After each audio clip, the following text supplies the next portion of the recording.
අනුර දිසානායක මැතිතුමා. ගරු නියෝජ්‍ය කතානායකතුමනි, අද අපේ රටේ ඉතාමත් වැදගත් අමාත්‍යංශ දෙකක් පිළිබඳ තමයි සාකච්ඡාවට ගනු ලබන්නේ. විශේෂයෙන්ම ආරක්ෂක අමාත්‍යංශයට අදාළව කරුණු කීපයක් අපේ පාර්ශ්වයෙන් ඉදිරිපත් කරනවා බලාපොරොත්තු වෙනවා. අපි දන්නවා හමුදාවට පැවරී තිබෙනවා රාජ්‍ය ආරක්ෂාව. මේ රාජ්‍ය ආරක්ෂා කිරීමේ වගකීම තමයි හමුදාවන් වෙත පැවරී තිබෙන්නේ. ඒ රාජ්‍ය කුමක්ද කියන එක පිළිබඳව අපි තා හොඳින් දන්නවා. ඒ නිසා මේක අපේ රාජ්‍යයක් නෙවෙයි. වෙන පන්තියක උවමනාවන් සහිත රාජ්‍යයක්. ඒ රාජ්‍ය ආරක්ෂා කිරීම වෙනුවෙන් හමුදාවක් ගොඩනගලා තිබෙනවා. කෙසේ වුවත් රාජ්‍ය ආරක්ෂාවෙන් ඔබට ගිහිල්ලා යම් ආණ්ඩුවක ආරක්ෂාවක් වෙනුවෙන් හමුදාවක් යෙදවෙනවා නම් ඒක ඉතාමත් අහිතකර නරක තත්ත්වයක් කියලා අපි කල්පනා කරනවා. අපි දන්නවා අපේ රටේ ඉතිහාසය ගිහිලා බැලුවොත් ගරු නියෝජ්‍ය කතානායකතුමනි, විටින් විට පොලිසිය මේ දේශපාලන ආණ්ඩුවේ දේශපාලන උවමනාවන් වෙනුවෙන් හැසිරිත් ඉතිහාසය අපි දැකලා තිබෙනවා. බොහෝ විට පළාතේ පොලිස් ස්ථානාධිපතිවරයා පළාතේ දේශපාලනඥයෙක් උවමනාවට හැසිරෙනවා. පොලිස් දෙපාර්තමේන්තුව බොහෝ විට ආණ්ඩුවේ උවමනාවන් එක හැසිරෙනවා. හැබැයි අපේ හමුදාවන්, විශේෂම රාජ්‍ය හමුදාවන් දේශපාලන පක්ෂයක ආණ්ඩුවක ආරක්ෂාව වෙනුවෙන් කටයුතු කරලා තිබෙන ඉතා අල්ප වශයෙන්. හැබැයි අපි දැක්ක පහුගිය කාලේ ක්‍රමානුකූලව මේ හමුදාව දේශපාලන උවමනාවන් වෙනුවෙන් කැඳවපු අවස්ථා. උදාහරණයකට ගත්තොත් ඔබතුමා දන්නවා ඌව පළාත් සභා මැතිවරණයේදී යම් සමීක්ෂණ වලින් 5 වැනි ආසනයක් අවාසාගත තත්ත්වයක් තියෙනවායි කියලා වාර්තා වෙනකොට හමුදාව 5ට ගෙනහිල්ලා හමුදා සැනකිලි පවත්වනවා. ඒ මොකද ඒ මැතිවරණ ජයග්‍රහණය වෙනුවෙන් හමුදාව උපයෝග කරගත්තා. ඒ විතරක් නෙවෙයි, මම ඉතා වගකීමෙන් කියන්නේ ඌව පළාත් සභා මැතිවරණයේදී බණ්ඩාරවෙල ආසන නියෝජනය කරමින් ඉදිරිපත් වුණේ හමුදාවට සම්බන්ධ නිලධාරී. එතුමාගේ මැතිවරණ ව්‍යාපාරයට නිශ්චිත වශයෙන්ම රාජකාරී යෙදී සිටින හමුදාවන් කැඳෙව්වා. ඒ විතරක් නෙවෙයි, පසුගිය ජනාධිපතිවරණයේදී ආරක්ෂක ලේකම්වරයා මාධ්‍ය යම් දේශපාලන අදහසක් සහිතව මාධ්‍ය සාකච්ඡාවක් කෙරුවා යම් පෞද්ගලික නාලිකාවක. ඒ මාධ්‍ය සාකච්ඡාව සෑම හමුදා කඳවුරක දමා එම සොල්දාදුවන්ට පෙන්වන්න කියලා නියෝගයක් නිකුත් කරා. ඒ කියන්නේ හමුදා කඳවුර ඇතුලේ පුළුල් තිරවල දේශපාලන කතා ප්‍රකාශයට වෙන්න පටන් ගත්තා. ඒ විතරක් නෙවෙයි, අවසානයේදී ජනවාරි මාසේ 8 වෙනිදා මැතිවරණයේදී, ඒ වගේම ජනවාරි මාසේ 8 වෙනිදා මැතිවරණයේදී ඡන්ද මධ්‍යස්ථාන වලට මතුරපු වතුර බෙදන්න හමුදා යුනිට් ඇති කරා. මේක ඇත්ත කතාව. සුමන දාසලා මතුරපු වතුර හමුදා කඳවුර ඡන්ද මධ්‍යස්ථාන වටේ බෙදන්න හමුදා යුනිට් ඇති කරා. ඒ නිසා අපේ රටේ හමුදාව, ඒ නිසා මේ ගොඩනැගෙමින් තිබුණු හමුදාව යම් දේශපාලන ආණ්ඩුවක උවමනාවක හස්තයකට මෙහෙවන දිසාවකට තල්ලු කරමින් තිබුණා. ඒ විතරක් නෙවෙයි, ඒ සඳහා හමුදාව තුළ තිබෙන සමහර වගකීම් ඔබතුමාලා දන්නවා. විශේෂම තානාපති කාර්යාලය වෙත යවන ආරක්ෂක උපදේශක තනතුරු ඒ තමන්ට හිතවාදී කණ්ඩායම් වලින් පුරවන්න පටන් ගත්තා. ඒ වගේම එක්සත් ජාතීන්ගේ සංවිධානය වෙත යවන සාම හමුදාවන් තමන්ට කැමැති පරිදි යොදවන්න පටන් ගත්තා.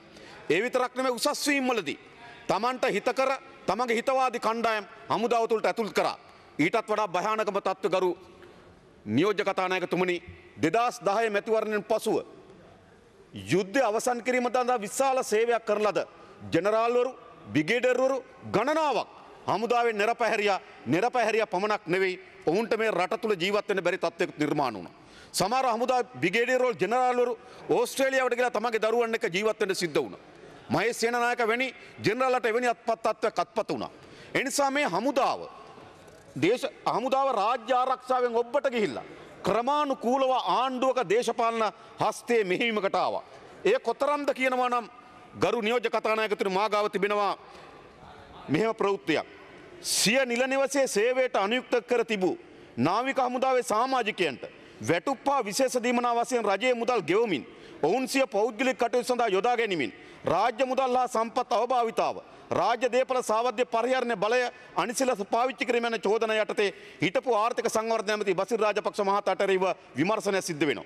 ඒ විමර්ශනයේදී හමුදා නාවික හමුදාවේ සොල්දාදුවට නැවිලා දීපු දිවුරුම් ප්‍රකාශ තිබෙනවා. ඒ දිවුරුම් ප්‍රකාශවලද කියනවා එම විමර්ශන දිවුරුම් පෙත්සම් මගින් කරුණු දක්වන නාවික හමුදාවේ නිලධාරීන් බැසිර් රාජපක්ෂ මහතාගේ නිවසේ පෞද්ගලික කටයුතු කරන්න, සාරියේ කටු ගහන්න, බල්ලෝ බලා ගන්න, උයන්න, සපත්තු පොලිස් කරන්න වැනි කටයුතු වලට නාවික හමුදාව යොදාගෙන තිබෙනවා. ඒ නිසා මොකද්ද කරේ? මේ හමුදාව රාජ්‍ය ආරක්ෂාවෙන් ඔබට ගිහිල්ලා පුද්ගලයන්ගේ පෞද්ගලික ආරක්ෂාවත් පුද්ගලයාගේ සුඛ විහරණ වෙනුවෙන් ඒ වගේම ආණ්ඩුවක දේශපාලන වුවමනාව වෙනුවෙන් හසුරවන්න පටන් ගත්තා. එවැනි ලෙස හමුදාවක් හසුරවන්න පටන් ගත්තොත් මොකද සිද්ධ වෙන්නේ?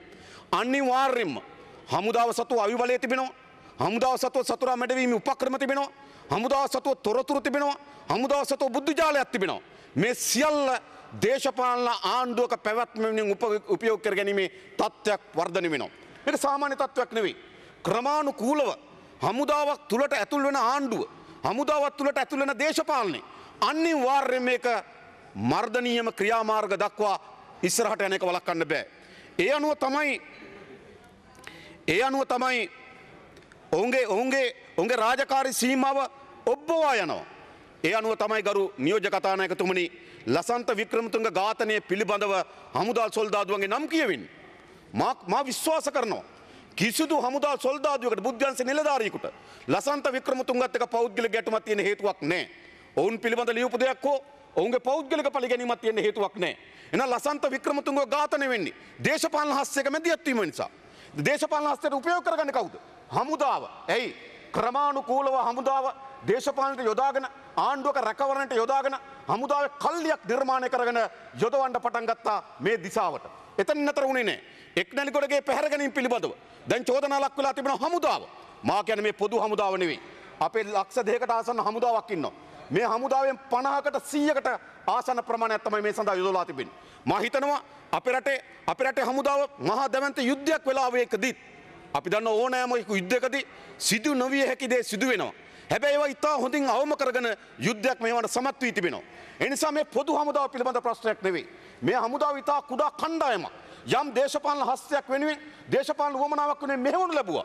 ඒ නිසා තමයි ගරු නියෝජ්‍ය කතානායකතුමා ඔබතුමාට මතක ඇති. බොරල්ලට ආසන්න කොළොන්නාවේ ප්‍රාදේශ සභාවේ සභාපතිවරයා සුදු වෑන් පැහැරගෙන යනවා.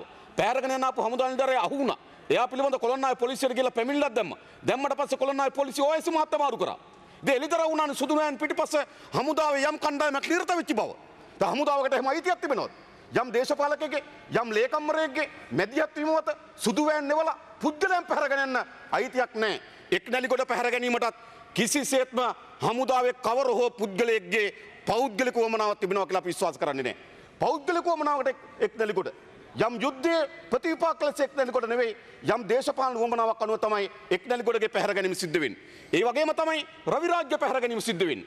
ඒ වගේම තමයි අපි කවුරුත් දන්න මාධ්‍යවේදීන්ට කිත්නාර පහර දීම පිළිබඳව, උපාලි තෙන්නකෝන්ට පහර දීම පිළිබඳව, පොද්දල ජයන්ත ගතපය කඩලා කොණ්ඩ කැපීම පිළිබඳව මේවට කවුද හවුල් වී තිබෙන්නේ? එනිසා මේ සමස්ත හමුදාව නෙවෙයි. හමුදාව ඇතුළේ කුඩා කල්ලියක් නිර්මාණය කරගත්තා. තමන්ගේ දේශපාලන බලය, තමන්ගේ ආණ්ඩු බලය, තමන්ගේ මර්ධන බලය සමාජ බීතයට පත් කිරීම සඳහා කල්ලියක් උපයෝග කරගත්තා. ඒ කල්ලිය එළිදර වෙන්න ඕනේ නැද්ද? කාට නැතත් ඒ කල්ලිය අපිට දැනගන්න ඕන. සහතික වශයෙන් ඒ කල්ලිය දැනගන්න ඕන මේ රට. හමුදාවට පැවරී තිබෙන කාර්යයක් තිබෙනවා.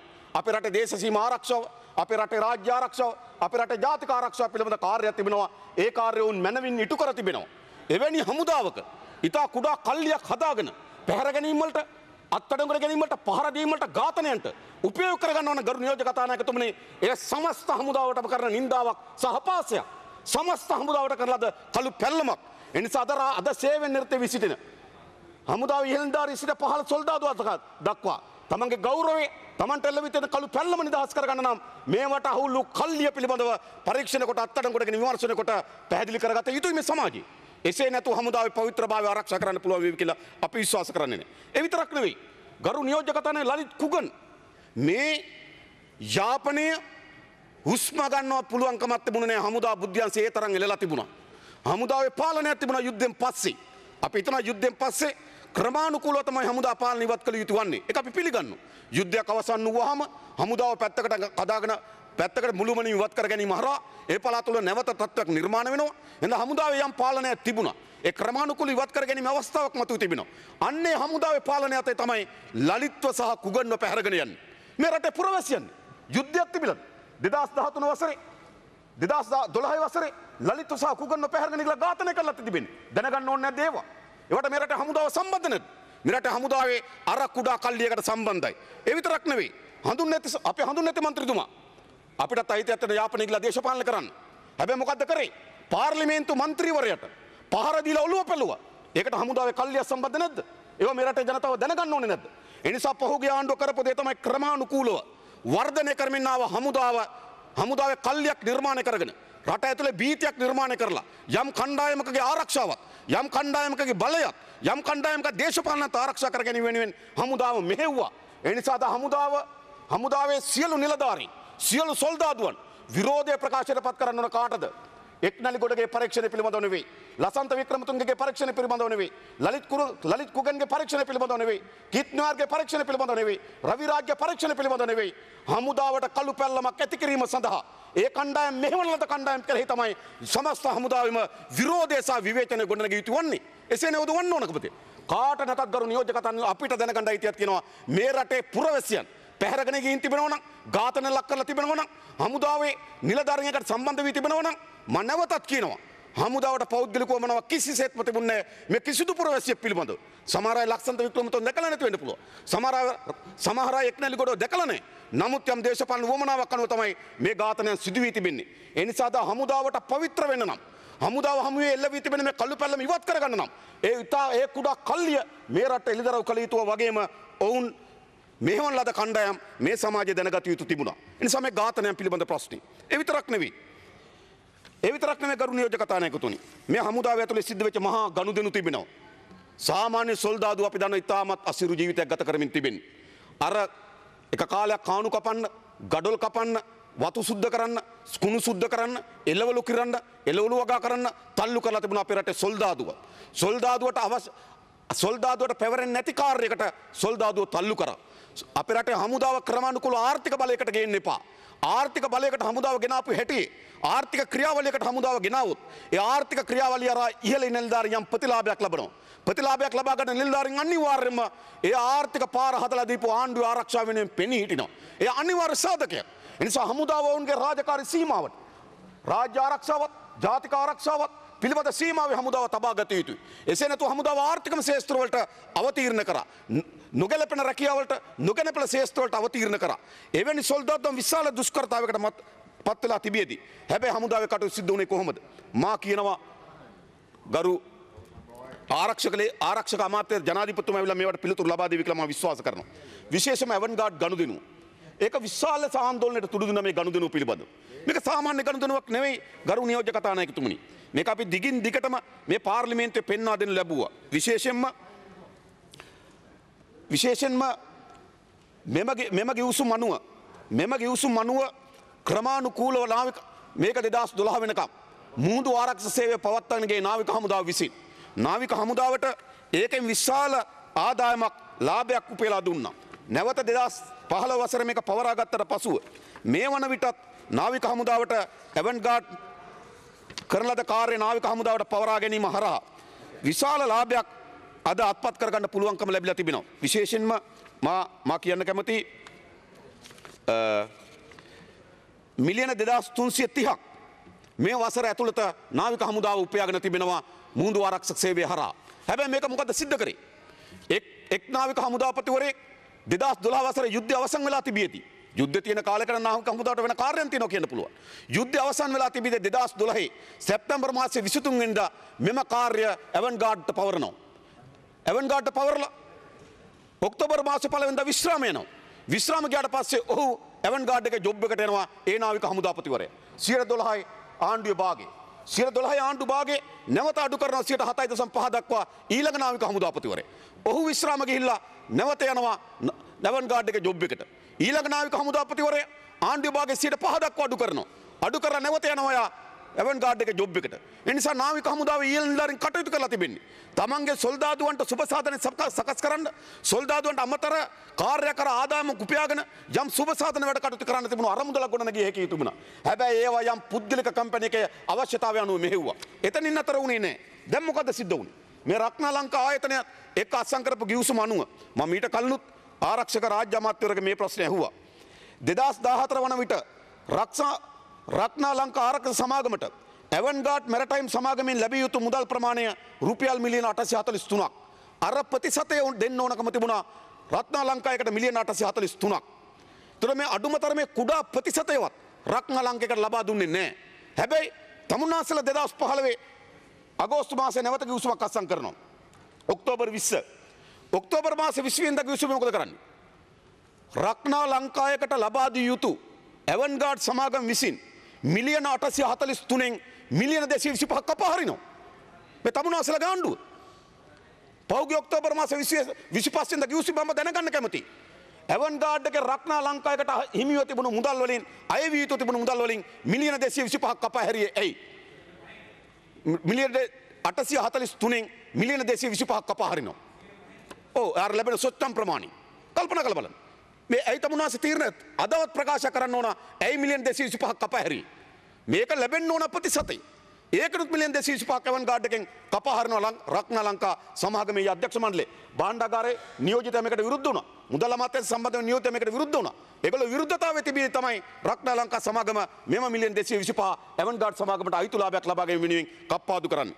ඒ පිළිබඳ තමුන්නාසේ මේ පාර්ලිමේන්තුවට කරුණු පැහැදිලි කරાવી කියලා මා බලාපොරොත්තු වෙනවා. ඊළඟ විශේෂයෙන්ම අපිට මතකයි මේ හමුදාව විසින් විශාල ප්‍රමාණයක රත්තරන් අත්අඩංගුවට ගත්තා. ඒ කාලේ රූපවාහිනී නාලිකාවල පෙන්නුවා එක් තැන්වල අත්අඩංගුවට ගත්තු රත්තරන් ප්‍රමාණය.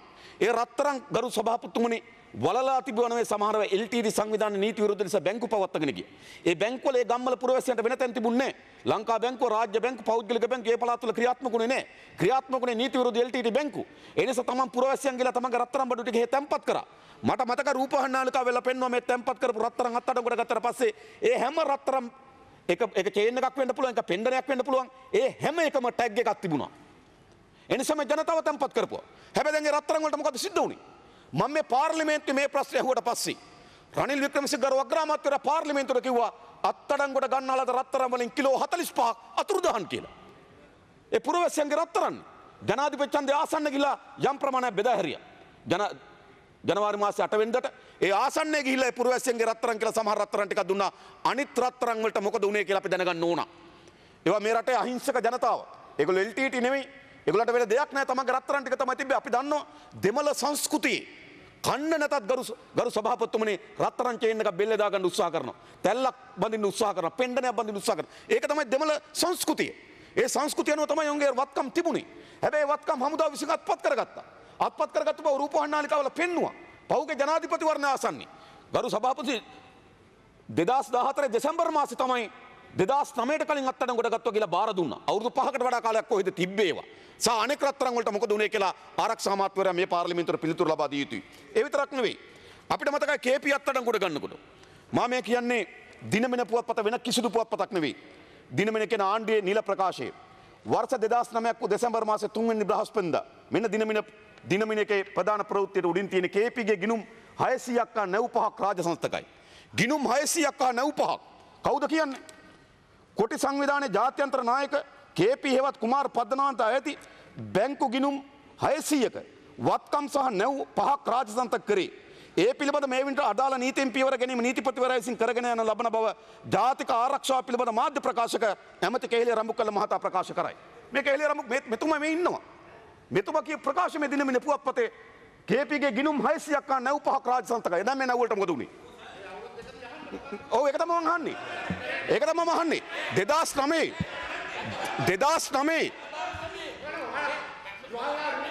ඔව් ඒක තමයි මම අහන්නේ දැන්. හරි දැන් මේක කියන්න ඕන. හරි 2009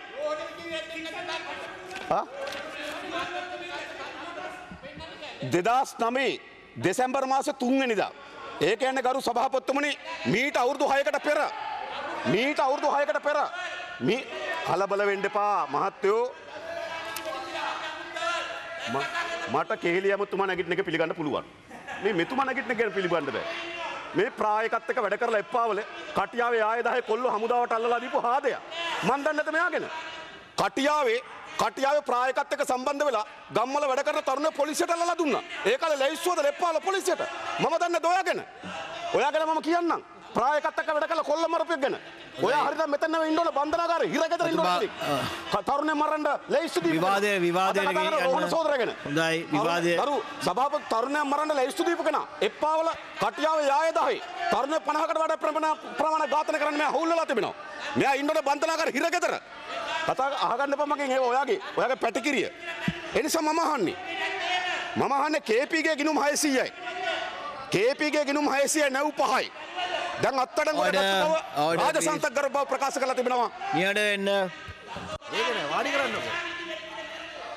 අන්තිතුමා හරිද? හරිද? වැඩි කෑ ගහන්න එපා නේ. ඔයාගේ කටින් අර ඇට කැලි පණි. 80 ගණන් වල ඒවා. වැඩි කටාරින්න එපා. ඔයා පාවලා දීපෝ දරුවන්ගේ හරිද? ඒ දරුවන්ගේ මතක තබා ගන්න. මම දන්න ඔයා ගැන. ඔයා ගැන දන්නේ නැද්ද මම? හරිද? මේ මිතු කුමාරවත්තුමා මගේ අයියා ඝාතනය කරන්න උපදෙස් දුන්නේ මෙයා. මම ඒක දන්නවා. මතක තබා ගන්න. කටාරින්න එපා ඔයා ඒවට. ඔයා අහිංසකයි. ඔහොම හිටපු නිසා මම සද්ද නැතුවට මෙච්චර කාලයක් මේ පාර්ලිමේන්තුවේ ලැයිස්තු දීලා එප්පාවල පොලිසිය සුදුරාලහමි ගරු නියෝජක කතානායක එප්පාවල පොලිසිය සුදුරාලහමිට තමයි ඔත්තුව දුන්නේ මෙයා. මෙයා තමයි ඝාතනය කරන්න හවුල්ුනේ. ඒක නේ අද කතා කරන ඉතිහාස ගැන. ඒවා කතා කරන්න ඉන්න එපා. අපි දන්න හොඳට ඉතිහාසي.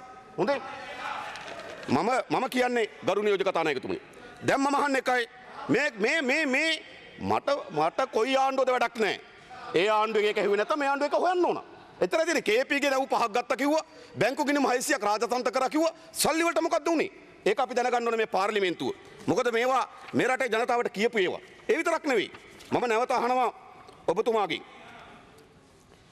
විශේෂයෙන්ම මිහිඳුසෙත් මැදුර කියලා ගිණුම ශ්‍රී ලංකා යුද හමුදා සේවයේ නියුතු සිටි ආබාධිත තත්ත්වයේ හේතු කොටගෙන බිඳ වැටෙන ඔවුන්ගේ කායික මානසික සුවය ඇති කිරීමේ ඉලහා මිහිඳුසෙත් මැදුර නමින් ආයතනයක් පිහිටුවා ඇති අතර එහි බැංකු ගිණුම අංක 72.03.3.6.3 යටතේ ලංකා බැංකුවේ බොරලස්ගම ශාඛාවේ පවත්වාගෙන යනවා. මිහිඳු මන් දන්නේ මිහිඳු කියලා නම ආවේ කොහොමද කියලා.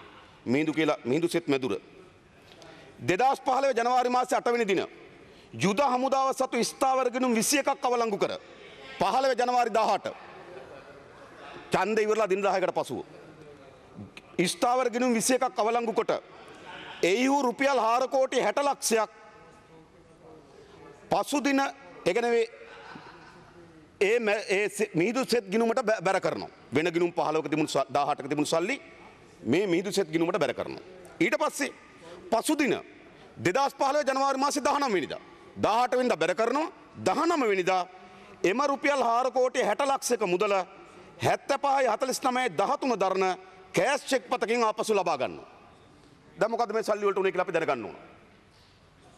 හමුදා විස්ථාවර ගිණුම් 18ක තිබුණු සල්ලි පෞගේ අවුරුදු ජනවාරි මාසේ 18 වෙනිදා මිහිඳුසෙත් මැදුර ගිණුමට දානවා. පහුවදා කෑෂ් චෙක් එකකින් මම චෙක් අංකෙත් කිව්වා මේ සල්ලි ටික අදිනවා. දැන් මේ 4 කෝටි 60 ලක්ෂයට මොකද උනේ කියලා මේ රටේ ජනතාව දැනගන්න ඕන. මේ හමුදාවට ආබාධිත සොල්දාදුන්ට සලකන තිබුණු සල්ලි. ඊළඟ පසුගිය රජ කාලේ ආරක්ෂක හමුදාව ආයුධ මිලදී ගැනීම සඳහා ආරක්ෂක අමාත්‍යාංශයට පිහිටුවේ ඇති. මෙම සමාගමේ එවකට අධ්‍යක්ෂ මණ්ඩලය වුණේ හිටපු ආරක්ෂක ලේකම් ගෝඨාභය රාජපක්ෂ, හිටපු නීතිපති මොහන් පීරිස්, හිටපු මුදල් ලේකම් පී.බී. ජයසුන්දර, ත්‍රිවිධ හමුදාපතිවරු සහ ජයන්ත ඒකේ ප්‍රධාන විධායක නිලධාරියා වුණ ජයන්ත වික්‍රමසිංහ මහත්මයා. මෙම සමාගමේ අර්ථය පසුගිය රජ කාලේ මිලදී ගත් ඇමරිකානු ඩොලර් බිලියන 1කට ආසන්න අවියාවද ප්‍රමාණයක් අපි මිලදී අරන් තිබෙනවා. මේ සමාගම හරහා තමයි මේ ඔක්කොම ගත්තේ. ඒ කියන්නේ කෝටි 14000ක අවියාවද මිලදී අරන් තිබෙනවා. විශාල වශයෙන් සිදුවී ඇති බවත් සෑම මිලදී ගැනීමකින්ම සිර 2.5ක කොමිස් මුදලක් මෙම සමාගමට ලැබුණා. කෝටි 14000කින් 2.5ක කොමිස් මුදලක් මෙම සමාගමට ලැබුණා. විදේශවලින් ලැබෙන කොමිස් මුදල් පවා අදාළ සමාගමට බැරවන බවත් අනාවරණය වුණා. හිතවත් තානාපතිවරයා සියලු මිලදී ගැනීම සිදු කර ඇති බවත් විවිධාකාර මූල්‍ය අක්‍රමිකතාවන් සිදු වී ඇති බවත් අනාවරණය වී තිබෙනවා. වත්මන් ආණ්ඩුවේ ආරක්ෂක අමාත්‍යවරයා වශයෙන් ජනාධිපතිවරයා මේ සමාගම් සම්බන්ධ ගෙන ඇති ක්‍රියාමාර්ග කවරේද? මේ කොමිස් මුදලට මොකද සිද්ධ වුනේ? ඒවා ඒකාබද්ධ අරමුදලට තැන්පත් වුණාද? ඒවා හමුදාවේ සුබ සාධන සඳහා යෙදුවද? යෙදුවනම් කවර චක්‍රලේඛනයක් කවර නියෝගයක් මතද මේ යෙදුවේ? දැන් මේ ලොජිස්ටික් සමාගමට ලැබිච්ච 2.5 ආසන වශයෙන් ගත ඩොලර් බිලියන එක අවියෝජනයක් තිබෙනවා. ඒ ඩොලර් බිලියනෙන් ලැබිච්ච 2.5 කොමිස් මුදල් වලට මොකද වුනේ කියලා අපි දැනගන්න කැමතියි. ඒ වගේම 2014 වසරේ අපි දන්නවා LTT සංවිධානයෙන් අත්පත් කරගත්ත නැවක් 2014 වසරේදී අදාළ නැව යුද හමුදාව විසින් කිසිදු විනිවිදභාවකින් තොරව යකඩවලට අලෙවි කරා. යකඩ විකුණා ලබාගත් රුපියල් මිලියන 47ක මුදල ඒකාබද්ධ අරමුදල නොදී හමුදා සුබසාධක අරමුදල මිලියන 32කුත් අපි වෙනුවෙන් අපි අරමුදලට මිලියන 15කුත් යෙදුවා. එතකොට මේක රාජසන්ත කරපු නැවක් නම් ඒක රජයට අයිති නැවක්. එනිසා විකුණන ලද මුදල් ඒකෙන් ඕන ඒකාබද්ධ අරමුදලට. ඒකාබද්ධ අරමුදලෙන් නැවත ඉල්ල ගන්න පුළුවන් ඕන නම් අපි වෙනුවෙන් අපි අරමුදලට දෙන්න. එහෙම නැත්නම් දෙන්න ඒක අනිත් අරමුදල මේගොල්ලෝ තව එකට ගත්තා. රුපියල් මිලියන 15ක් අපි වෙනින් අපි අරමුදලට හමුදා සුබසාධක මිලියන 32ක් ගත්තා. ඒතර මේ රාජ්‍ය සම්පත් විකුණලා එක එක අයට ඒ සල්ලි ගැනුම් වලට බැර කරන්න බෑ. රාජ්‍ය සම්පතක් විකුණුවා නම් ඒ මුදල් ටික ඒකාබද්ධ අරමුදලට එන්න ඕන. ඒකාබද්ධ අරමුදලේ ගිණුම් ගත වෙලා නැවත ඒ කාර්යයන්ට යොදව ගන්න ඕන. එසේ නොවි මේ නැව මිලියන 47ට විකුණු ආකාරය පැහැදිලිත් නැහැ. මිලියන 32ක් හමුදා සුබසාධන අරමුදලටත් මිලියන 17ක් අපි වෙනින් අපි අරමුදලටත් යනවා. ඉතින් මේක සැලකියුතු කාලයක් තියාගෙන ඉඳලා ගිය අවුරුද්දේ ආපහු මේක ඒකාබද්ධ අරමුදලට එවනවා. අවුරුදු 6ක් විතර තියන් ඉඳලා. මේ 4ක් විතර තියන්. කොහොමද මේ වෙන්නේ? එනිසා ඔබතුමා ළඟ දැනගන්න කැමති මේ LTT නැව විකිණීමත් එහි මුදල් වලටත් මොකද්ද සිද්ධ වුනේ කියලා. ඊළඟ විශේෂයෙන්ම මේ යුද හමුදාවට වියලි ආහාර මාළු වෙලෝ සැපීමේදී සිදුවෙන ගැටලුව. අපි දන්නවා එක්තරා එක ව්‍යාපාරිකයෙක් තමයි මේකෙන් 80ක් විතර සපයන්නේ. අපිට ඒ ව්‍යාපාරිකයත් එක්ක ප්‍රශ්නයක් නැහැ. එයා හොඳම ටෙන්ඩරේ නම් අරන් තියෙන අපිට ඒක ප්‍රශ්නයක්වත් නැහැ. නමුත් මෙතන සිද්ධ වෙනවා මෙහිම. මාළු සැපයුම් කරුවන්ගේ මාළු ඉල්ලනකොට ඒගොල්ලෝ දානවා ටිකක් හොඳයයි කියන තෝරු වගේ හොඳ මාළු වලට අඩු මිලක් දානවා. බල මාළු අලගුඩුව වගේ මාළු වලට වැඩි මිලක් දානවා. එතකොට තෝරගන්නවා අඩු මිල වටිනා වැඩි ගුණයෙන් තියෙන මාළු අඩු මිලට ගන්නවා. හැබැයි ඒකෙම ඇග්‍රීමන්ට් එකක් ගහනවා ඒ මාළු සපයා ගන්න බැරි නම් වෙන මාළු වර්ගයකට ආදේශයක් දෙන්න පුළුවන් කියලා. ඊට පස්සේ ඒ මාළු සපයා ගන්න බැරුව යනවා. බැරුව යනකොට ආදේශකයක් හැටියට අර වැඩි මාළු ගන්නවා. ඒ මාළු සපයා ගැනීමේ නොහැකියව මත පොඩි දඩයක් ගන්නවා. හැබැයි දඩය සංසන්දනය කරලා බලනකොට අඩු ගුණාත්මක භාවයෙන් යුතු මාළු වැඩි මිලට ගන්න සූත්‍රයක් මේක ඇතුලේ හදන් තියෙනවා. මං හිතන්නේ අපේ හමුදාපතිතුමාලා දන්නවා මේක. ඒ නිසා මේ පිළිබඳ තමුන්නාන්සේලාගේ අවධානය යොමු කරන්න ඕන කියලා මම ඉල්ලා සිටිනවා. ඊළඟ ගරු නියෝජ්‍ය කතානායකතුමනි. විශේෂයෙන්ම සිවිල් ආරක්ෂක දෙපාර්තමේන්තුව. අපි දන්නවා යුද්ධයේදී කොයි සොල්දාදුවද වටින්නේ කොයි සොල්දාදුවද වටින්නේ නැත්තේ කියලා ගණනය කරන්න බෑ. එයා ඉන්නේ දියතලාවේ පරිපාලන කඳවුරක ලිපි තබමින්ද වැටුප් ලේඛන හදමින්ද එයා ඉන්නේ අවිගබඩාවක් බාරව අවිනිකුත් කරමින්ද එයා ඉන්නේ මිලදී ගැනීම තැනද එයා ඉන්නේ ප්‍රවාහන පාසුකම් සැලසීම තැනද එහෙම සලකන්න බෑ. හමුදාවේදී යුද්ධය අවසන් කිරීමේදී මේ සියල්ලංගම සිද්ධ වෙන ඒකාබද්ධතාවයෙන් යුතු මැදිහත් වීම තමයි ප්‍රධාන සාධකයේ බවට පත් උනේ මේ ඒකාබද්ධතාවයෙන් යුතු මැදිහත් වීම. ඒ නිසා එහිදී අපි හිතනවා සිවිල් ආරක්ෂක බලකාය සුවිශේෂ කාර්යභාරයක් කරා. මොකද හමුදාව ඉදිරියට ගිහිල්ලා ගම් මුදා ගන්නකොට ඒ ගම්වලට නිත්‍ය හමුදාවේ සෙබළුන්ම ආරක්ෂාවට යොදවන්න සුද්ධ වුණා නම් ඉදිරියට ගෙන යන සෙබළුන්ගේ හිගියක් ඇති වෙනවා. ඒ අත්පත් කරගන්නා ගම් ආරක්ෂා කිරීමේ කාර්යභාරය තමයි සිවිල් ආරක්ෂක බලකාය ඉටු කරේ. නමුත් ඔවුන්ට විශාල දුෂ්කරතා ගැටලු ගණනාවකට අද මුහුණ දෙලා තිබෙනවා. ඔවුන්ගේ ස්ථිර කිරීම පිළිබඳව මොනතරම් ස්ථිර කිරීම පිළිබඳ යෝජනාවක් ඔවුන් ස්ථිර කරාද නැද්ද කියන එක පිළිබඳව තාමත් හරියම අදහසක් නැහැ. ඔවුන්ට නියමිත පෙන්ෂන් එකක් ලැබෙනවද කියලා නැහැ. ඔවුන්ට නියමිත වැඩ රාජකාරියක් නැහැ. සමහර තැන්වල ගඩොල් කපන්න ඕන. ගඩොල් කපලා නියමිත ගඩොල් ප්‍රමාණය කපලා දෙන්න බැරි වුණොත් එයාගේ වැටුපෙන් කපනවා. සමහර තැන්වල එළවලු හදන්න ඕන. විනියමිත ප්‍රමාණයට එළවලු ටික දුන්නේ නැත්නම් එයාගේ වැටුපෙන් කපනවා. ඒ කිසිසේත්ම සාධාරණ නැහැ. එතන මේ සිවිල් ආරක්ෂක බලකාය සොල්දාදුව මම හිතන්නේ ඒක දිගටම පවතීවි කියා. මේක අන්තර් කාලයක්. නැවත සිවිල් ආරක්ෂක බලකායට බඳවාගන්නේ නැත්නම් මේ කාලයට පමණක් සීමා වෙන කණ්ඩායමක් ඉන්නවා. අන්නේ කණ්ඩායමට විශේෂ කොට සලකා ඔවුන් සේවාවෙන් විශ්‍රාම යන තෙක් ඔවුන්ගේ රැකියාවේ සුරක්ෂිතභාවයත් ඔවුන්ගේ රැකියාවේ වගකීමත් ඒ වගේම විශ්‍රාම ගියාට පසුව ඔවුන්ට පැවරෙන කාර්යභාරයන් පිළිබඳව විශ්‍රාම වැටුප් පිළිබඳවත් අවධානය යොමු කරන්න කියලා මම ඔබතුමාගෙන් ඉල්ලා හිටිනවා. ඒ වගේම ඊළඟ මම විශේෂයෙන් අවධානය යොමු කරනවා දමුණාන්සේගේ අවධානයට කල්නුත් කිව්වා මේ තානාපති සේවාවන් සඳහා යවනකොට පිළිගත් ක්‍රමවේදයක් සකස් කළ දෙන්න ඒ සොල්දා ඒ හමුදාවේ නිලධාරීන්ට තානාපති ආරක්ෂක උපදෙස් සවඳ යනකොට. ඒ වගේම එක්සත් ජාතීන්ගේ ආරක්ෂක හමුදාවෙන් සේවාවෙන් සඳහා යනකොටත් යම් පිළිගත් ක්‍රමවේදයක් ඔවුන්ට සකස් කළ දෙන්න කියලා ඔබතුමාගෙන් ඉල්ලා හිටිනවා. ඒ වගේම නාවික හමුදාවේ විශාල ප්‍රශ්නයක් මතුවලා තිබෙනවා.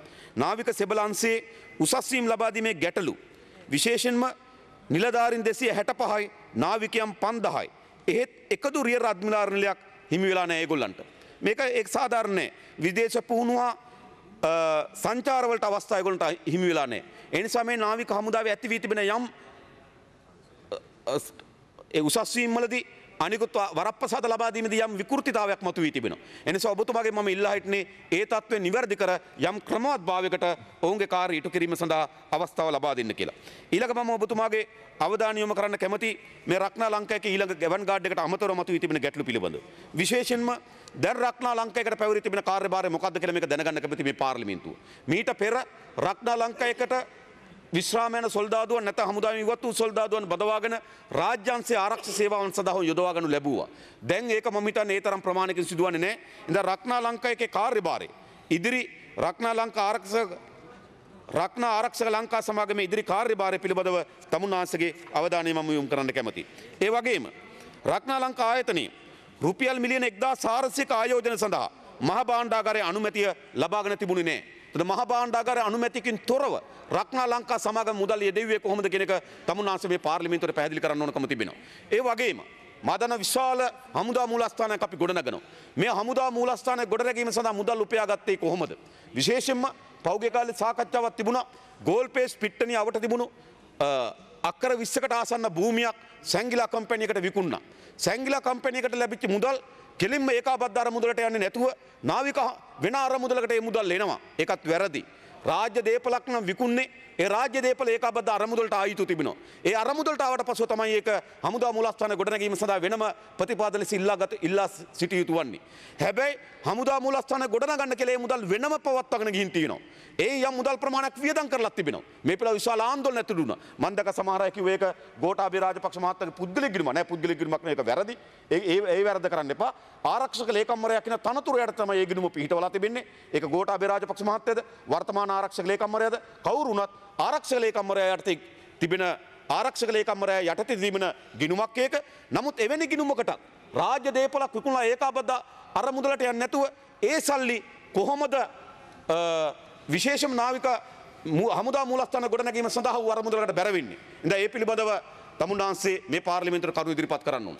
ඊළඟ ගරු නියෝජ්‍ය කතානායකතුමනි හමුදා මූලස්ථානයේට ආකිටෙක්චර් කෙනෙක් තෝරාගත්තා. එයා ඉතාමත් සුප්‍රසිද්ධ කෙනෙක් දැන්. මුදිත ජයකොඩි. ඒතර අපි අහන්න කැමති මේ මුදිත ජයකොඩිව තෝරාගත්තේ කොහොමද? ඔහුම බැසිල් රාජපක්ෂගේ මල්වාන ගෙදර හදන ආකිටෙක්ට්වත් වෙනවා. ඔහුම ආරක්ෂක විද්‍යාපීඨයේ කොතලාවල පීඨයේ හදන ඒ ගොඩනැගිලි හදන ආකිටෙක්ට්වත් වෙනවා. එයාම හැමතැනම ගෘහ නිර්මාණ ශිල්පියා වෙන ගමන් මල්වානේ බැසිල් රාජපක්ෂ ඔහුගේ නොවේයි කියන ඔහුට අයිති නැහැ කියන මාලිගාවේ ගෘහ නිර්මාණ ශිල්පියා බවට පත් වෙනවා. එනිසා අපි දැනගන්න කැමති මේ හමුදා මූලස්ථානයේ ගොඩනැගීමේදී ගෘහ නිර්මාණ ශිල්පියා තෝරාගත්තු පදනම කොහොමද? ඔවුන්ට ගෙවලාද මුදල් ප්‍රමාණය කොපමණද? ඒ මුදල් බැරවුනේ කොතනටද? ඒ සඳහා ආදායම් බදු ගෙවලා තිබෙනවද කියලා මේ පාර්ලිමේන්තුව දැනගන්න. මේ යොදවලා තිබෙන්නේ මහජනයාගේ ධනය. අපිට හරි පැහැදිලි. රාජ්‍ය ඉදිකිරීම සඳහා ගෘහ නිර්මාණ ශිල්පියා තෝරාගන්නවා. ඒ ගෘහ නිර්මාණ ශිල්පියා Tamanට ලැබෙන මුදලෙන් යම් මුදලකින් අමාත්‍යවරුන්ට ගෙවල් හදලා දෙනවා. ඒක තමයි මල්වානේ නිවස කියලා. වෙන නිවසක් නෙවෙයි. වෙන සල්ලි නෙවෙයි. ඒ සල්ලි වෙන මොකුත් නෙවෙයි.